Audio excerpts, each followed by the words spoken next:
Adoleshentja pakistaneze Malala Yousafzai ka marrë një tjetër çmim ato të medaljes së lirisë nga Shtetet e Bashkuara të Amerikës. Malala, e cila u sulmua nga talibanët të rrugës për shtëpi, dhuroi të gjitha paratë që murin nga çmimi për nxënësit në Pakistan. Ajo bëri thirrje për ndërprerjen e luftës dhe për çlirimin e vajzave në mbar botën.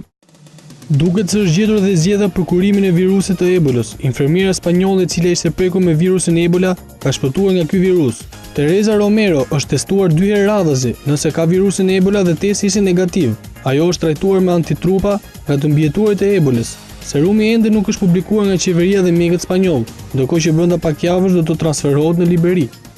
Kryeredaktori Washington Post, Ben Brandley, është ndarë nga jeta në moshën 93 vjeçare për shkaqe natyrore. Brandley u bë i famshëm në Shtetet e Bashkuara të Amerikës kur sfidoi qeverinë federale në kohën e presidencës së Richard Nixonit, duke publikuar dokumente të Pentagonit në të famshmen Watergate, e cila rrezikoi presidentin Nixon duke e detyruar të japë dorëheqje në gusht të vitit 1974. Nga ky skandal, Washington Post fitoi çmimin Pulitzer. Si redaktor ekzekutiv nga viti 1968 deri në vitin 1991, Brandley u bë një nga figurat më të rëndësishme në Washington si pjesë e historisë së gazetarisë. Vitin e kaluar, presidenti Barack Obama i dha Brandleyt medaljen e lirisë për kontributin e tij në shoqërinë amerikane.